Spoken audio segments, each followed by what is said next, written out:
Port authority bill 2020 पर आज सदन में कुल मिला के 26 माननीय सदस्यों ने अपना विषय रखा है।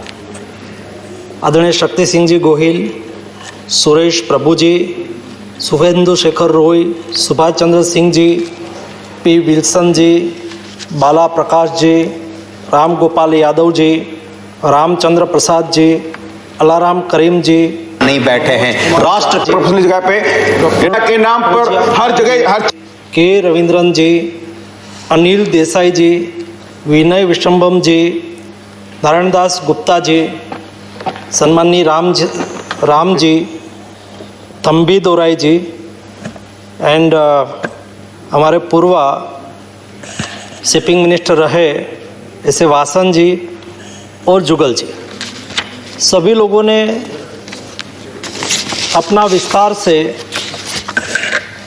सदन में अपना विचार रखा है। लेकिन माननीय डेप्यूटी चेयरमैन साहब, मेरी एक रिक्वेस्ट है कि जिस तरह से हाउस में कई सम्मानीय सदस्यों ने अपने विषय रखते हुए कोई भी देशभक्त होता ये बिल का विरोध करता, ये बिल से देश लूट जाएगा, ये बिल से सारा पोर्ट सेक्टर खत्म हो जाएगा, ये पोर्ट से मजदूर का हित नहीं रहेगा, ऐसे कई टिप्पणियां की है। मेरी विनंती है कि मुझे विस्तार से उसकी रिप्लाई करने की अपॉर्चुनिटी मिले। सबसे पहले मैं सदन को बताना चाहता हूं कि ये बिल कोई पोर्ट का प्राइवेट करने के लिए या तो प्राइवेटाइजेशन के लिए नहीं है, बल्कि प्राइवेट पोर्ट की कंपटीशन करके पोर्ट हमारा टिक सके उसके लिए है। कोई प्राइवेट कोई चीज पोर्ट की किसी को दे देने के लिए नहीं है, बेचने के लिए नहीं है। कई सम्मानीय सदस्यों ने बात करते हुए इतनी फिलोसॉफिकल बात की, मेरे मन में ऐसा था कि मैं पॉलिटिकल कमेंट उसमें कम करूं, लेकिन क्या केरल गवर्नमेंट ने अपना पोर्ट डेवलप करने के लिए किसी को प्राइवेट को नहीं दिया है क्या? तमिलनाडु ने नहीं दिया है क्या? आंध्र प्रदेश ने नहीं दिया है क्या? महाराष्ट्र ने नहीं दिया है क्या? ये सब मेरे समय में नरेंद्र मोदी के समय में हुआ है क्या?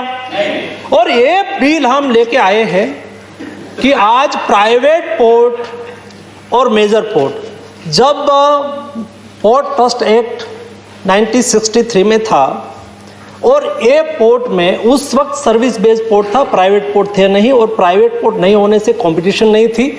1995 से पीपीपी मॉडल का देश में इंप्लीमेंटेशन हुआ, तब हमारी सरकार नहीं थी, और पीपीपी यही मॉडल पर कई पोर्ट में पीपीपी ऑपरेटर आए और सार्वजनिक कई सेक्टर में पीपीपी ऑपरेटर आए, और पीपीपी ऑपरेटर और पोर्ट के बीच में कोई डिस्प्यूट हो तो उसको रिजोल्व करने की सिस्टम क्रिएट करनी चाहिए कि नहीं करनी चाहिए। हमने पोर्ट में एक पोर्ट अथॉरिटी बिल में ये प्रावधान लेके आए हैं, जैसे पोर्ट स्वायत्त बने, पोर्ट अपने डिसीजन स्वयं को ले सके। एक यहाँ कई माननीय सदस्यों ने बताया कि 10-10 किलोमीटर में पोर्ट बन गए हैं। एक प्राइवेट पोर्ट ने अपना टैरिफ कम कर दिया, और मेरे मेजर पोर्ट है उसमें टैरिफ ज़्यादा है, और उसको उसकी कंपैरिजन करनी या तो कम करना है तो उसको मेरे पास मंत्री तक आना पड़ता है, वो मिनिस्टर तक ना आए और स्वयं वहाँ डिसीजन ले ले और टैरिफ कम करके उसके साथ कंपटीशन करे और कंपटीशन करके वो टिक पाए। ये बिल में हमने प्रावधान किया है, आकाश उसमें कोई जगह पे टूट नहीं पड़ा है, ऐसा कोई प्रावधान में नहीं लेके आया हूँ। ये पोर्ट बिल के माध्यम से दो तरह की बात नहीं चलेगी माननीय वाइस चेयरमैन साहब। एक बार वो कहते हैं कि मजदूर का कल्याण होना चाहिए, और मजदूर की बात शायद मजदूर के लिए वही कुछ करते रहते होंगे और किसी ने कुछ किया ही नहीं होता। एक बार मजदूर की बात करते हैं, क्या स्थिति थी 2014 के पहले?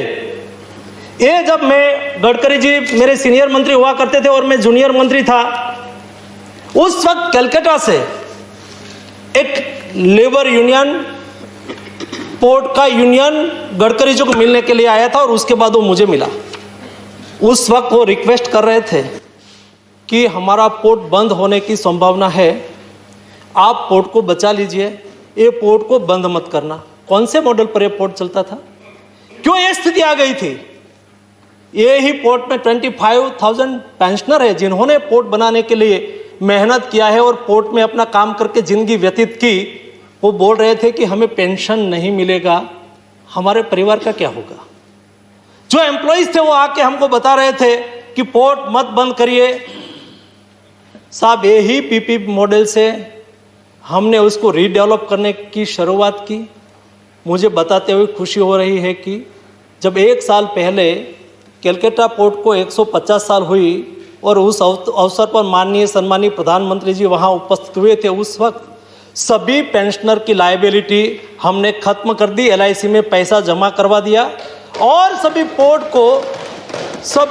के एम्प्लॉइज और पोर्ट के पेंशनर की लायबिलिटी हमने सुनिश्चित कर दी। और जो घाटा में चलने वाला कलकत्ता पोर्ट था, श्यामा प्रसाद मुखर्जी पोर्ट था, आज के दिन में वो प्रॉफिटेबल पोर्ट हो गया। ये सब रिफॉर्म के माध्यम से हो रहा है। क्या हम हर सेक्टर में रिफॉर्म करना चाहिए कि नहीं करना चाहिए? एक और ऐसा कहता है कि डेवलपमेंट होना चाहिए, दूसरी ओर कोई भी डेवलपमेंट की बात आए तो क्या प्राइवेटाइजेशन हो रहा है? क्या प्राइवेटाइजेशन है और क्या डेवलपमेंट है? उसके बीच में जो उसके भीतर जो भेद रखा है उसको बिना समझे यहाँ कुछ भी बोल देना, मुझे लगता है कि ये उचित नहीं है। वासन जी ने क्यों विस्तार से, वासन जी पूर्व मंत्री रहे हुए हैं, उसको पता है कि पोर्ट को ऑटोनॉमी देनी चाहिए, उसको पता है कि पोर्ट को डेवलपमेंट का वही रास्ता होना चाहिए। वो कोई मेरी पार्टी से नहीं है, लेकिन भी उन्होंने कहा कि ये होना चाहिए। इस तरह से जब देश के डेवलपमेंट के संदर्भ में विचार किया जाता है तो हमें कॉम्प्रिहेंसिव सोचने की आवश्यकता होती है। उसमें ठीक है, कमेंट करना है वहाँ कमेंट भी करें, लेकिन माननीय सम्मानीय शक्ति सिंह जी ने अपनी बात को रखते हुए कहा कि उसमें 7 प्राइवेट मेंबर होंगे और सरकारी मेंबर। सब हमने ये सब बिल बनाया। ये बिल पहले ये तो 99 से चल रहा है, उसके बाद कई बार आया, कई बार गया। 2016 में फिर से वो स्टैंडिंग कमेटी में गया और स्टैंडिंग कमेटी ने जो भी सिफारिश की, ज़्यादातर सिफारिश हमने मान लिया है। और उसमें ये स्टैंडिंग कमेटी की सिफारिश को मानते हुए पब्लिक कंसल्टेशन भी किया है, स्टेक होल्डर कंसल्टेशन भी किया है। ऐसा नहीं हम सब पोर्ट में गए हैं, कमेटी पोर्ट में गए, पोर्ट में जाके लेबर के साथ भी कंसल्टेशन किया है। और आज तक क्या होता था, यहाँ बात ये हुई कि लेबर ट्रस्टी का क्या होगा। साहब, होता था ये कि लेबर ट्रस्टी के नाम से 20 साल पहले वो लेबर रहा हो, आज तो बिजनेसमैन बन गया हो या तो वहाँ कोई दूसरा काम करता हो, लेकिन लेबर ट्रस्टी के नाम से वो ट्रस्ट में आ जाते थे, पोर्ट में आ जाते थे और लेबर के साथ उसको कुछ लेना देना नहीं था। हमने पोर्ट में प्रावधान रखा, ये बिल में प्रावधान रखा है कि जो लेबर आज के दिन में कंटिन्यूस है वही उसका मेंबर बनेंगे।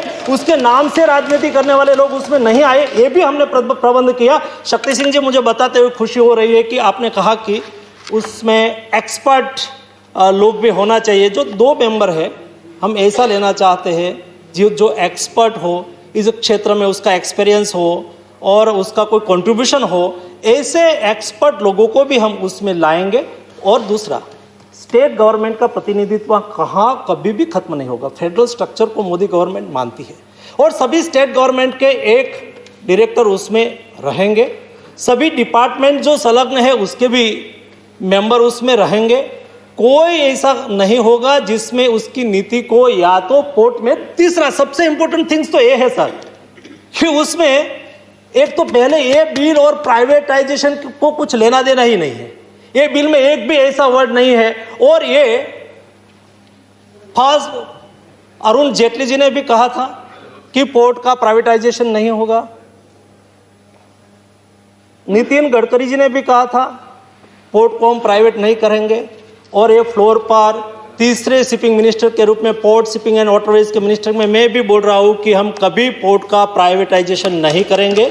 तीसरा साहब, मेरी लायबिलिटी और रिस्पॉन्सिबिलिटी को हम फॉलो करते हैं। 75,000 आज एक भी पोर्ट मेरा ऑपरेशनल लॉस में नहीं है। और 6 साल पहले सब 6 पोर्ट ऑपरेशनल लॉस में चले गए थे। आज मेरे पास 75,000 पेंशनर की लाइबिलिटी है, और कैलकाटा और हल्दिया उसका बेस्ट एग्जाम्पल है। कई बार बात हो रही है कि जब पीपीपी मॉडल पे हम आगे बढ़ते हैं, चला गया लेबर का क्या होगा, उसमें काम करने वाले कामदारों का क्या होगा। साहब ये अल्टीमेटली पोर्ट का लेबर है या तो पोर्ट के कामगार है, वो हमारा कामगार है, भारत सरकार का कामगार है, और उसकी स्टेबिलिटी बनी रहे, उसको सैलरी मिलती रहे, उसकी पेंशन की भी लायबिलिटी ये हमारी है। कई पीपीपी मॉडल पर कई बर्थ हमने दिया, आप बताओ एक भी लेबर को हमने छूटा किया हो या तो हमने सैलरी नहीं दी हो, ये सब कभी बना नहीं है। ऐसा नहीं होने देना है। पीपीपी मोड में जाके हम इनकम क्रिएट करके उसको सैलरी दे रहे हैं। कई ऐसे लेबर है साहब, आज में उसको एक भी काम नहीं है, ऐसे 100,000 लेबर एक एक पोर्ट पर है, उसके पास काम नहीं है, लेकिन हमने ऐसा एक भी लेबर को छूटा नहीं किया है और उसकी लायबिलिटी पर हमने कोई जिम्मेवारी नहीं आने दी है। भारत सरकार का एक कमिटमेंट है, लेकिन नया डेवलपमेंट नई तरीके से होना चाहिए। न्यू डेवलपमेंट, क्या हम दुनिया के साथ कंपटीशन नहीं करनी है? क्या हम ईज ऑफ डूइंग बिजनेस नहीं बढ़ाना है? एक मिनट माननीय मंत्री जी, एक सेकंड, बल्कि हम लोग को 12:30 बजे से बजट डिस्कशन आरंभ करना है, इसलिए आग्रह होगा कि अपना जवाब ब्रीफली करें प्लीज। सर, मैं इसलिए थोड़ा सा विशेष रूप में बता रहा हूँ कि दो बात नहीं चलेगी। लेबर की भी बात करना और लेबर का हित की बात आती है तो खिलाफ बोलना, अपने स्टेट में प्राइवेटाइजेशन करना, और भारत सरकार कोई पीपीपी मोड से डेवलपमेंट की दिशा में आगे बढ़े तो उसको किसी की मित्र सरकार बोल देना। नरेंद्र मोदी सारे हिंदुस्तान के 130 करोड़ की जनता का मित्र है, कोई एक व्यक्ति का मित्र नहीं हो सकता है। लेकिन कौन मित्र थे उस जमाने में जिसमें पोर्ट लूटा जा रहा था, जिसमें किसी के वो मित्र थे? मैं ये फ्लोर पर नाम नहीं बोलना चाहता हूं, लेकिन ड्रेजिंग चलता रहता था, ड्रेजिंग निकलता रहता था, समुद्र कहाँ खोदा किसको पता, पेमेंट हो जाता था। सब उसमें जिम्मेवारी से काम करना हमने शुरू किया है।